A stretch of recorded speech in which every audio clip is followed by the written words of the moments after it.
Sunday school के बच्चे Sunday school में जा सकते हैं। आप सबों को जय मसीह की, जय मसीह की।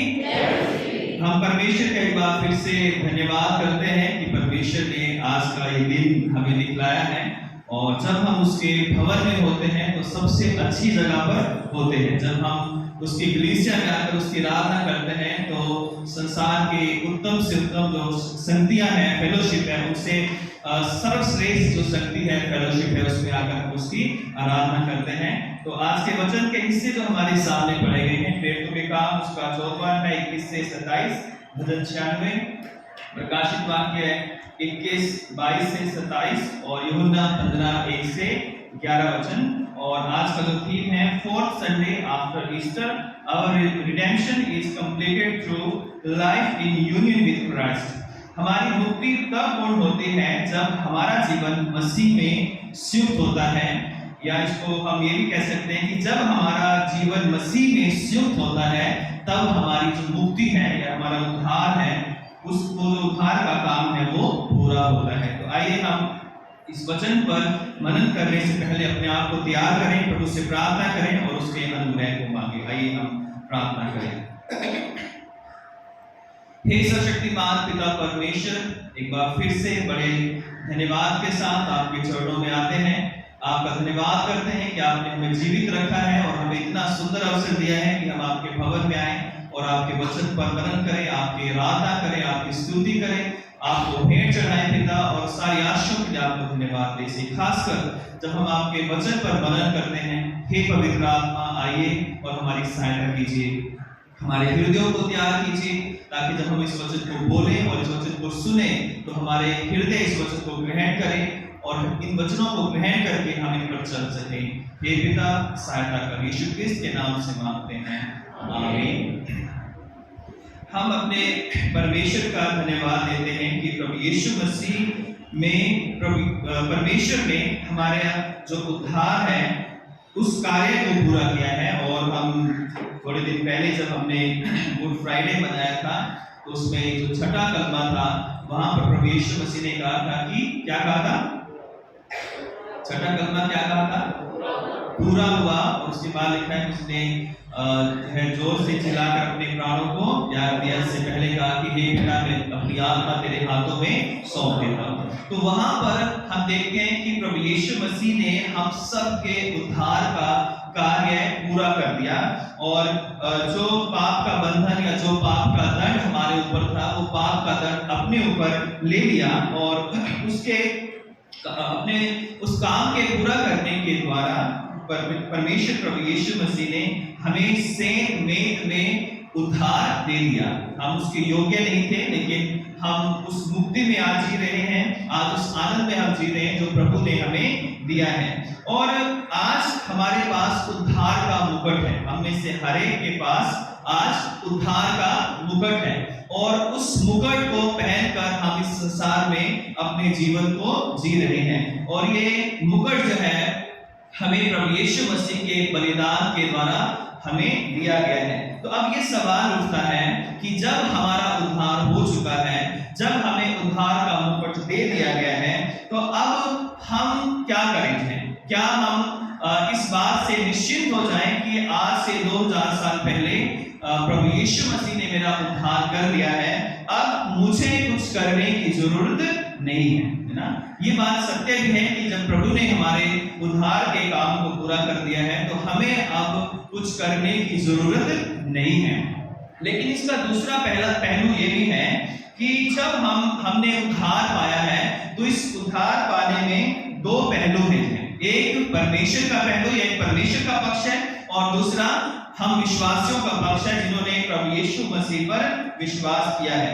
तो कुछ लोग कहते हैं कि क्योंकि हमारा उद्धार आज से 2000 साल पहले, या जब हम अपने जीवन को याद करते हैं, कुछ लोग कहते हैं जब हमने बपतिस्मा लिया, जब हमने कन्फर्मेशन लिया, या जब हम मसीह घरों में पैदा हुए, या जिस दिन हमने किसी बात से प्रेरित होकर, प्रभु के वचन से प्रेरित होकर हमने पश्चाताप किया, तो तब से हमारा उद्धार उस दिन से हो चुका है ना। ये बिल्कुल सत्य है। लेकिन इसके साथ साथ ये भी है कि मान लिया मेरा उद्धार 1995 में मैंने प्रभु यीशु मसीह को ग्रहण किया, तो अब उसके बाद मेरी क्या जिम्मेवारी है? क्या मैं उस 1995 या 2000 सन के उस उद्धार के दिन को याद करके आगे का जो काम है उसको मैं ना करूं, या आगे की जो मेरी जिम्मेवारियां हैं मैं उनको भूल जाऊं और सिर्फ उसी दिन को मैं याद करूं कि उस दिन मेरा बपतिस्मा हुआ था, या उस दिन मेरा कन्फर्मेशन हुआ था, या उस दिन मैंने पश्चाताप किया था, अब मुझे आगे कुछ भी करने की जरूरत नहीं है। कुछ लोग सोचते हैं कि क्योंकि हमारा उद्धार हो चुका है, प्रभु यीशु मसीह ने हमें उद्धार दे दिया है, मुक्ति दे दी है, शांति दे दी है, अब हम चाहे जो चाहे कुछ भी करें। अब हम झूठ भी बोल सकते हैं, अब हम चोरी भी कर सकते हैं, अब हम धोखा भी दे सकते हैं, हम निंदा भी कर सकते हैं, हम चुगलियां भी कर सकते हैं, हम गालियां भी दे सकते हैं, हम नशे भी कर सकते हैं, हम झूठे आरोप भी लगा सकते हैं, हम कुछ भी कर सकते हैं, क्योंकि हमारा उद्धार तो हो चुका है ना। अब हमें तो कुछ करने की जरूरत नहीं है, क्योंकि हम तो मसीह लोग हैं, हमारे बाप दादा भी मसीह थे, या हमने बपतिस्मा लिया है, हम अन्य जाति भी थे तो भी हमने बपतिस्मा ले लिया है, हमने उद्धार पा लिया है, अब हमें कुछ भी करने की जरूरत नहीं है। तो क्या ये सोच सही है या गलत है? क्योंकि अब उद्धार हमारा हो चुका है, तो अब हम जो चाहे वो ही करते रहें। तो ये क्या है? ये प्रभु की इच्छा नहीं है कि हम उद्धार पाकर और फिर जो चाहे जो मन में करे वो ही करते रहे। इसलिए जो शुरू में जब हमने वहां से एंट्री की तो एक गीत गाया था, कौन सा? बने रहो। किसमें बने रहो?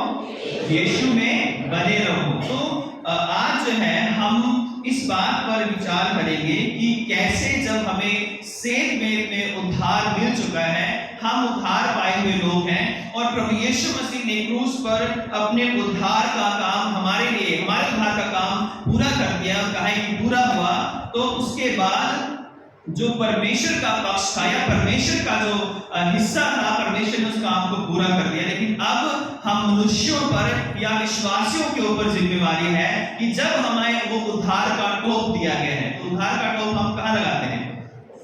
सर के ऊपर। जब हमें उद्धार का टोप दे दिया गया है, तो क्या हम उस उद्धार के उस टोप की रक्षा करते हैं या नहीं करते हैं? क्योंकि अगर हम रक्षा करेंगे तो हम उसमें बने हुए हैं, या हम ये भी कह सकते हैं कि उसमें बने रहकर हम अपने उद्धार की रक्षा या उस उद्धार के टोप की रक्षा कर सकते हैं। लेकिन अगर हम उसमें बने हुए नहीं हैं, तो हमारा उद्धार का टोप कोई छीन ले जा सकता है, क्योंकि शैतान इस ताक में रहता है, शेर की तरह, गर्जने वाले सिंह की तरह वो इस ताक में रहता है कि किसको फाड़ खाए। किसको फाड़ खाने का मतलब है कि किस विश्वासी के उद्धार का टोप उससे छीन ले और उसको उसी पाप में, उसी गंदगी में, उसी बुरे कामों में वापस वहीं पहुंचा दे जहां से उसने उस उद्धार को पाया है। तो 15वें अध्याय में, यूहन्ना 15वां अध्याय जो हमने पढ़ा है, यहाँ पर प्रभु यीशु मसीह ने बार बार इस बात पर जोर दिया है कि अपने उस उद्धार के मुकुट को बचाए रखने के लिए हमें प्रभु यीशु मसीह में बने रहना बहुत ही जरूरी है। अगर हम निश्चित हो जाएं, अगर हम बेफिक्र हो जाएं और कहें कि अब हमारा उद्धार हो चुका है, अब हमें कुछ करने की जरूरत नहीं है, तो अब जो है फिर वो जो हमारा उद्धार है, ऐसा ना हो कि धीरे धीरे उस पे डस्ट लग जाए, जंग लग जाए और धीरे धीरे वो टूट कर हमारे सिर पर से गिर जाए और फिर हमें नया उद्धार का टोप ना मिले। तो इसलिए प्रभु यीशु मसीह ने कहा कि सच्ची दाखलता मैं हूं और मेरा पिता किसान है। और फिर उसके बाद कहा है कि जो डाली मुझ में है और नहीं फलती है वह उसे काट डालता है, और जो फलती है वह उसे और छांटता है ताकि और फले। तो यहाँ पर हम देखते हैं कि प्रभु यीशु मसीह जो सच्ची दाखलता है, जिसमें हमें हमेशा बने रहने की आवश्यकता है। मसीह में हमें बने रहने की आवश्यकता है, क्योंकि जब तक कोई डाली पेड़ में बनी ना रहे या दाखलता की जो डालियां हैं वो दाखलता में बनी ना रहे, तो कभी भी फलवंत नहीं हो सकती हैं। चाहे हम बाहर आ जाएं और एक पेड़ की, किसी भी पेड़ की टहनी जो है थोड़ी सी तोड़ें और उसे अपने घर ले जाएं। उसे आप बोतल में रखना, चाहे आप उसे फ्रिज में रखना ठंडी ठंडी जगह पर, चाहे आप अपनी छत पर रख देना, कहीं पर भी रख देना।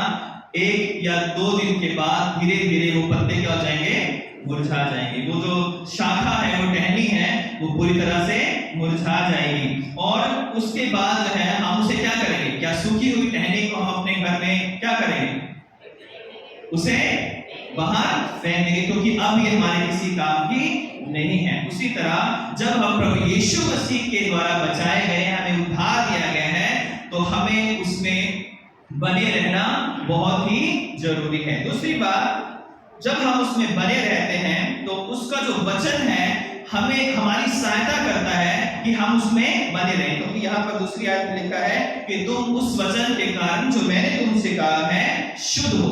तो ये जो वचन है हमारी सहायता करता है कि हम प्रभु में बने रहें। तेरा वचन मेरे पांव के लिए दीपक और मार्ग के लिए उजियारा है। तो परमेश्वर का वचन जो है वो हमारे जीवन को अगुवाई देता है, मार्गदर्शन करता है, हमारे सुख में, हमारे दुख में, हमारे गरीबी में, हमारे तंगहाली में, हमारे गिरने में, हमारे उठने में, हमारे चलने में, हमारे सोने में, हमारे बैठने में। परमेश्वर का वचन निरंतर हमारी सहायता करता है ताकि उस वचन के द्वारा हम प्रभु में बने रहें, क्योंकि वचन के बिना हम प्रभु में बने नहीं रह सकते। ये 2 अलग-अलग बातें हैं कि हम यीशु मसीह पर विश्वास करते हैं और उसके वचन से प्यार करते हैं, है ना। अगर हम यीशु मसीह को प्यार करते हैं तो उसके वचन से भी क्या करेंगे, प्यार करेंगे। और इसलिए जो है हमें उसमें बने रहने के लिए, अपने उद्धार को बनाए रखने के लिए उसके वचन में हमें हमेशा बने रहना है। तीसरी बात जो है, अपने उद्धार या मुक्ति के काम को पूरा करने के लिए हमेशा हमें उसके साथ जुड़े रहना है। हम दृढ़ता से उसके साथ हमें जुड़े रहना है, क्योंकि जब हम उसके साथ जुड़े हुए हैं तो आंधियां आएंगी, बारिश आएगी, तूफान आएंगे, परेशानी आएगी, समस्या आएगी और बड़े-बड़े ऐसे तूफान आएंगे जो उस दाखलता से हमें अलग करने का प्रयास करेंगे। और ऐसे में यदि हम मजबूती के साथ उस दाखलता से जुड़े हुए हैं तो चाहे आंधी आए, चाहे बारिश आए, चाहे तूफान आए, हमारे उस रिश्ते को जो उस दाखलता के साथ है, कभी कोई तूफान उससे हमें अलग नहीं कर सकेगा। इसलिए 4थी आयत में लिखा है कि तुम मुझ में बने रहो और मैं तुम में। जैसे डाली यदि दाखलता में बनी ना रहे तो अपने आप से फल नहीं सकती, वैसे ही तुम भी यदि मुझ में बने ना रहो तो नहीं फल सकते हो। है तो लिखा है कि तुम मुझ में बने रहो। कैसे बने? दृढ़ता के साथ हमें परमेश्वर में बने रहने की आवश्यकता है, और जितना हम उसमें बने रहेंगे उतना ही हम फलवंत होंगे। जो है ना, कोई भी जो पेड़ है या कोई भी जो उसकी ब्रांच है पेड़ की, या दाखलता हो या कोई भी पेड़ हो, जो है वो अपने पेड़ से जो है, इस पेड़ की वो शाखा उससे अलग होकर जो है वो कभी भी फल नहीं ला सकती है ना। हमारे यहाँ जामुन का पेड़ है, उसमें छोटे छोटे जामुन जो है आ रहे हैं। अभी पिछले दिनों आम की बोली लगाई गई है, तो सोचिए अगर आम का फल आ जाए और हम पीछे से उस आम को क्या कर दें, उसकी टहनी को काट दें, तो क्या होगा, वो आम बहुत बड़ा हो जाएगा, बहुत पक जाएगा और बहुत मीठा हो जाएगा। ऐसा होगा? नहीं होगा। जब हम उसे काट देंगे तो कितना ही अच्छा हेल्दी फ्रूट जो है वहां पर लगा हो, वो भी धीरे धीरे एक दिन में, आधे दिन में, इतनी गर्मी है, सुबह करेंगे तो शाम तक जो है वो क्या हो जाएगा, पूरी तरह बेकार हो जाएगा, खराब हो जाएगा। क्यों? क्योंकि वो उस पेड़ से जुड़ा हुआ नहीं है, जहां से उसे सामर्थ मिलती है, जहां से उसे भोजन मिलता है, जहां से उसे ताकत मिलती है, जहां से उसे अपने आप को शेप देने का जो है वो सारे तत्व मिलते हैं जो उसको एक अच्छी शेप देते हैं, तो उसके अंदर मिठास उत्पन्न करते हैं ना।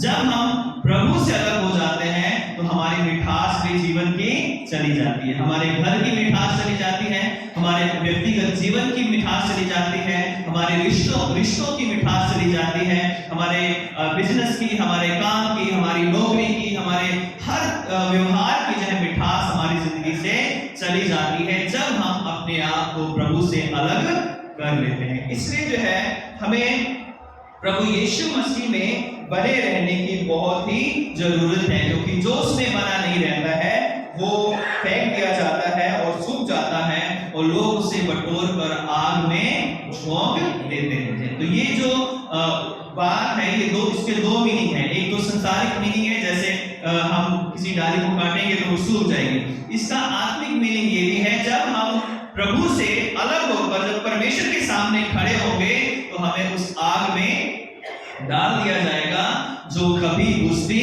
नहीं है और जहां के कीड़े कभी मरते नहीं हैं। इसलिए जो है हमें प्रभु में बने रहने की जरूरत है, दृढ़ता के साथ हमें बने रहने की जरूरत है। चौथी बात जो है कि अपने उद्धार का काम पूरा करने के लिए हमें उसके प्रेम में बने रहने की जरूरत है। जैसा 9वीं आयत में लिखा है कि जैसा पिता ने मुझसे प्रेम रखा वैसे ही मैंने तुमसे प्रेम रखा, मेरे प्रेम में बने रहो।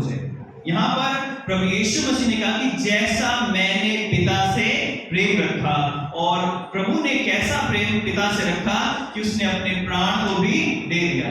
तो वो चाहता तो मना कर सकता था कि हे पिता, मैं ये प्याला नहीं पी सकता, लेकिन प्रभु ने, यीशु मसीह ने कहा कि हे पिता, यदि हो सके तो ये प्याला मुझसे हट जाए, परंतु मेरी नहीं तेरी ही इच्छा पूरी हो, क्योंकि मैं इसी काम को पूरा करने के लिए इस संसार में आया हूं।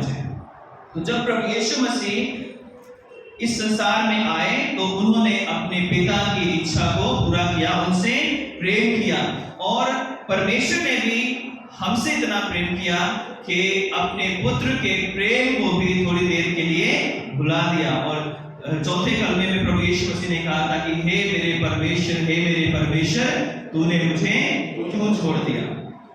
पिता, प्रभु यीशु मसीह ने पिता से प्रेम किया, लेकिन पिता ने किससे प्रेम किया?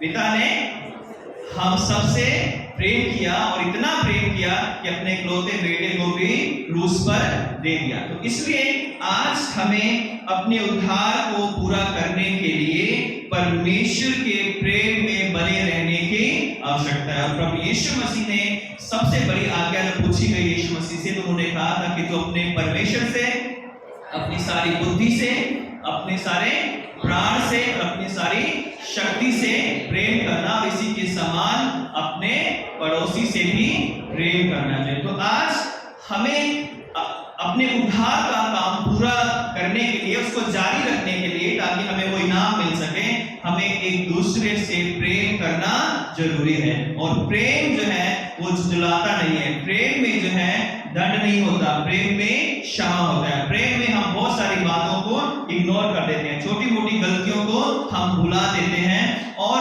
हम भटकती हुई आग में तेल नहीं डालते, बल्कि उसमें क्या डालते हैं? पानी डालते हैं। कुछ लोग पानी डालते हैं ना, कुछ लोग क्या करते हैं, है ना, आग में तेल भी डाल देते हैं, और उससे आग जो है और बढ़ जाती है। लेकिन जो विश्वासी लोग हैं, जो मैं और आप हैं, हमें आग में घी या तेल डालने के लिए नहीं बुलाया गया है, बल्कि हमें आग पर पानी डालने के लिए बुलाया है। और जब हम पानी डालते हैं, आग बुझ जाती है, तो शांति होती है और बहुत सारी जिंदगियां बचाई जाती हैं। अभी कल परसों जो है आग लगी है मुंडका में ना, और 27 लोग मारे गए हैं और बहुत सारे लोग लापता हैं ना। तो जब आग लगती है, भड़कती है, तो बहुत सारी जानें चली जाती हैं। उसी तरह अगर किसी घर में, परिवार में, समाज में, कलीसिया में आग भड़क रही है और लोग उससे और तेल डालेंगे, तो वो कलीसिया भी क्या हो जाएगी? नष्ट हो जाएगी, बर्बाद हो जाएगी, है ना। और उनके जो फल हैं वो पूरी तरह नष्ट हो जाएंगे। लेकिन जहां पर आग भड़क रही हो, वहां पर है पानी डाला जाए, तो बहुत सारी जिंदगियां बचाई जा सकती हैं, बहुत सारे लोग उद्धार पा सकते हैं, बहुत सारे लोग पाप से छूटकर अनंत जीवन के लिए तैयार हो जाते हैं। इसलिए जो है हमें प्रभु के प्रेम में बने रहने की जरूरत है। पांचवी बात, अगर हमें अपने उद्धार के काम को जो है कंटिन्यू करना है, उसे पूरा करना है, तो उसके लिए हमें परमेश्वर की आज्ञाओं को मानना जरूरी है। जब हम आज्ञाओं को मानते हैं तो परमेश्वर हमें बहुत सी आशीषें प्रदान करता है। अगर हम 7वीं आयत पढ़ें तो लिखा है कि यदि तुम मुझ में बने रहो और मेरी बातें तुम में बनी रहे तो जो चाहो मांगो वो तुम्हारे लिए हो जाएगा। मेरी बातें यानी प्रभु की आज्ञाएं। दूसरी 10वीं आयत अगर हम पढ़ते हैं तो लिखा है कि यदि तुम मेरी आज्ञाओं को मानोगे तो मेरे प्रेम में बने रहोगे। यदि हम आज्ञा मानते हैं तो हम उसके प्रेम में बने हुए हैं। यदि हम उससे प्रेम करते हैं तो हम उसकी आज्ञाओं को भी मानेंगे थे। अगर हम 8वीं आयत पढ़ें तो लिखा है कि मेरे पिता की महिमा इसी से होती है कि तुम बहुत सा फल लाओ और तब ही तुम मेरे चेले ठहरोगे। जब हम आज्ञाओं को मानते हैं, परमेश्वर से प्रेम करते हैं, अपने जीवन में बहुत सारा फल लेकर आते हैं, तभी हम उसके चेले भी ठहरते हैं। लूका 6 और उसके 46 वर्ष में लिखा हुआ है 46 में कि यदि तुम मेरी आज्ञाओं को नहीं मानते, मेरे वचनों को नहीं मानते तो मुझे हे प्रभु क्यों कहते हो। तो जब हम उसके वचन को नहीं मानते हैं, उसकी आज्ञाओं को नहीं मानते हैं, तो बेशक हम मसीह हो, बेशक हम बपतिस्मा पाए हुए हो, बेशक हम कन्फर्मेशन पाए हुए लोग हो, यदि हम उसकी आज्ञाओं को नहीं मानते हैं तो उसकी आज्ञाओं को माने बगैर जो है हम अपने उद्धार के टोप की रक्षा नहीं कर सकते हैं। जो उद्धार हमें दिया गया है, जो मुक्ति हमें दी गई है, उसके कार्य को हम पूरा नहीं कर सकते हैं। इसलिए जो है हमें उसकी आज्ञाओं को मानना जरूरी है। आखिरी बात जो है प्रभु के अपनी मुक्ति को पूरा करने के लिए हमें उसके आनंद में बने रहना बहुत ही जरूरी है। जैसा लिखा है कि मैंने ये बातें तुमसे इसलिए कही कि मेरा आनंद तुम में बना रहे और तुम्हारा आनंद पूरा हो जाए। तो प्रभु यीशु मसीह ये नहीं चाहते हैं कि हम उनके पीछे चल के निराश हो, दुखी हो, कुड़कुड़ाकर हम उनकी सेवा करें, उसकी आराधना करें। कोई भी काम जब हम करें तो पहले रोए 10 बार, है ना। चर्च आना तो 10 बार रोए कि जाए कि नहीं जाए, क्या करें। संडे इतनी जल्दी आ जाता है और भाई साहब भी रोज हर संडे कहते हैं कि चर्च आया करो, है ना। तो रो कर चर्च आना भी अच्छी बात नहीं है। कोई भी काम अगर किसी को दे दिया जाए कलीसिया में, चर्च में सेवा के लिए, तो उस काम को रो के अगर हम करेंगे तो परमेश्वर भी फिर जो है हाथ रोक के आपको आशीषें देगा, है ना। जब आप रोगे तो परमेश्वर भी गुस्सा होगा कि देखो मेरी सेवा कर रहे हैं, मेरा काम कर रहे हैं, लेकिन काम से ज्यादा क्या करते हैं, रोते जाते हैं, कुड़कुड़ाते जाते हैं, दोष दूसरों पर ज्यादा लगाते हैं और मेरी सेवा आनंद से नहीं करते। इसलिए पौलुस कहता है कि प्रभु में सदा क्या रहो, आनंदित रहो। मैं फिर कहता हूं आनंदित रहो। तो प्रभु यीशु मसीह ने हमें आनंद दिया है, वो ताकत दी है कि हम हर एक सिचुएशन में, जीवन के दुखों में, गरीबी में, परेशानी में, आर्थिक तंगी में, जब कभी जॉब नहीं होती है, जब कभी बच्चों की, परिवार की समस्या होती है, तब भी प्रभु चाहता है कि हम उस आनंद को बनाए रखें जो हमारे उद्धार का आनंद है। उस आनंद में हम बने रहें, क्योंकि प्रभु ने यही कहा कि मेरा आनंद तुम में बना रहे और तुम्हारा आनंद पूरा हो जाए।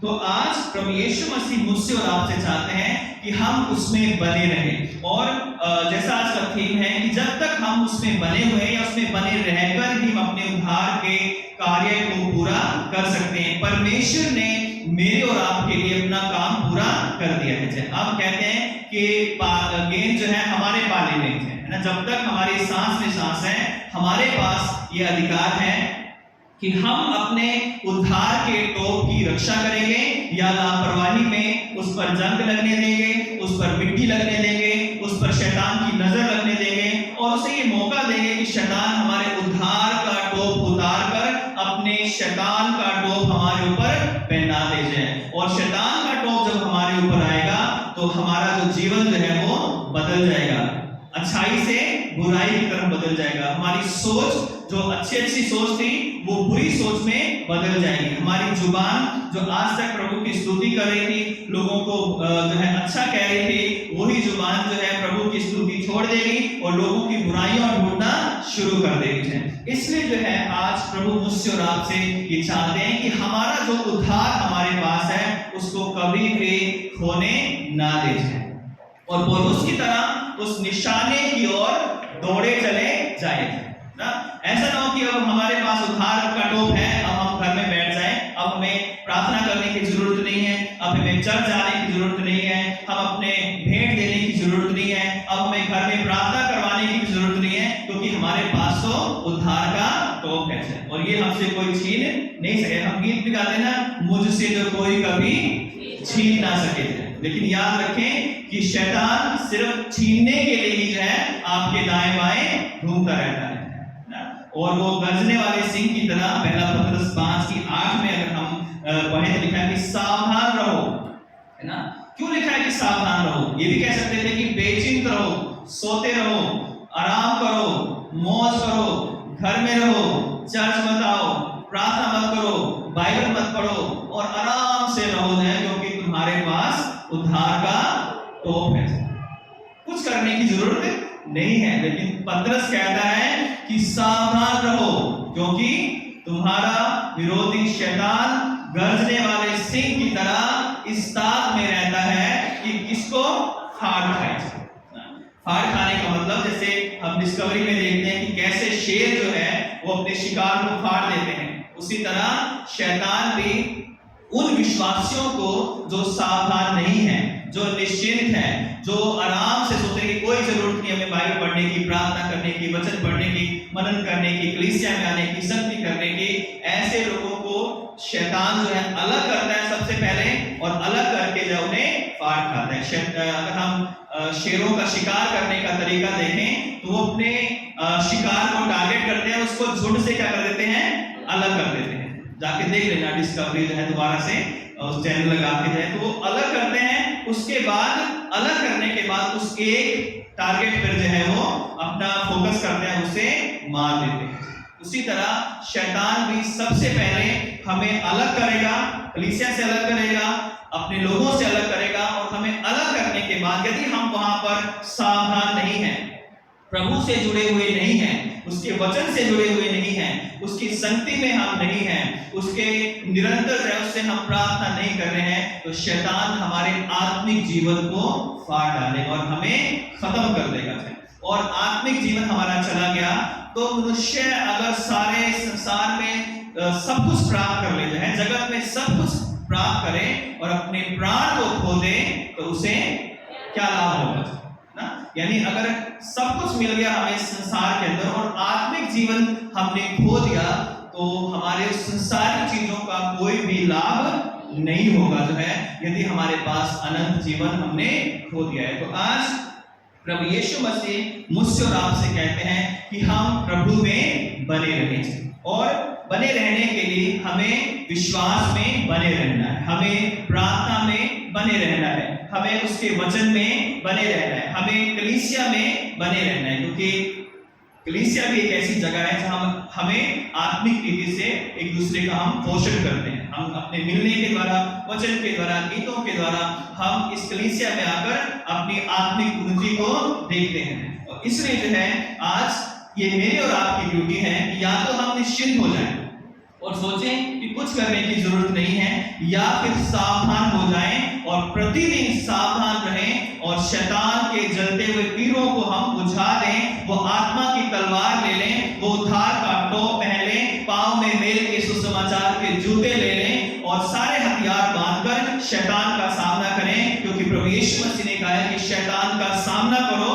तो वो तुम्हारे पास से भाग जाएगा और शैतान का वेलकम करो तो तुम्हारे गले आकर लग जाएगा, फिर कभी जाएगा नहीं जाएगा। इसलिए जो है आज प्रभु का वचन मुझसे और आपसे कहता है कि आज हम ऐसे संसार में जी रहे हैं जहां पर प्रतिदिन शैतान हमें किसी ना किसी तरह लुभाता है, चाहे हम यंग हैं, चाहे हम ओल्ड हैं, चाहे हम बच्चे हैं, जो है हर व्यक्ति पर शैतान की नजर रहती है, क्योंकि क्योंकि जब वो अय्यूब को उसने नहीं छोड़ा, जब दानियल के ऊपर उसने विपत्ति लेकर आया, जब शद्रक मेशक के ऊपर शैतान विपत्ति लेकर आ सकता है, तो हमें भी, हम पर भी वो समस्याएं लेकर आ सकता है, ताकि हम भटक जाएं, प्रभु के रास्ते से हट जाएं। इसलिए आज हमें मजबूती के साथ प्रभु में बने रहने की आवश्यकता है, क्योंकि वही हमारी सच्ची दाखलता है और उसने हमें चुन लिया है और इसलिए चुना है कि हम बहुत सारा फल लेकर आए। और अगर हम 16वीं आयत पढ़ते हैं यूहन्ना 15 की, तो लिखा है कि तुमने मुझे नहीं चुना, परंतु मैंने तुम्हें चुना है और ठहराया है, ताकि तुम जाकर फल लाओ और तुम्हारा फल बना रहे, कि तुम मेरे नाम से जो कुछ पिता से मांगो वो तुम्हें दे जाए, तुम्हारा फल बना रहे। तो आज मुझे अपने और हम सब जो कलीसिया के लोग, हमें अपने उद्धार के उस फल को बनाए रखना है, और जब वो फल हमारे अंदर हो गए तो शैतान हमें कभी गिरा नहीं सकेगा। तो प्रभु जो है मुझे और आपको इतनी शक्ति और सामर्थ्य कि हम आत्मिक रीति से मजबूत हो जाएं और प्रभु में बने रहें, और अपने जो उद्धार का काम है, उद्धार जो प्रभु यीशु मसीह ने हमें वो टोप दिया है, उस टोप की हम रक्षा करें और शैतान को किसी रीति से उस टोप को छीनने ना दें, जिससे कि हम जब प्रभु के सामने खड़े हों तो उस उद्धार के टोप के द्वारा प्रभु का अनुग्रह हम पर हो। और हम जैसे प्रकाशित वाक्य में लिखा है कि वहां पर जो मेमना है वो दीपक है, वहां पे कोई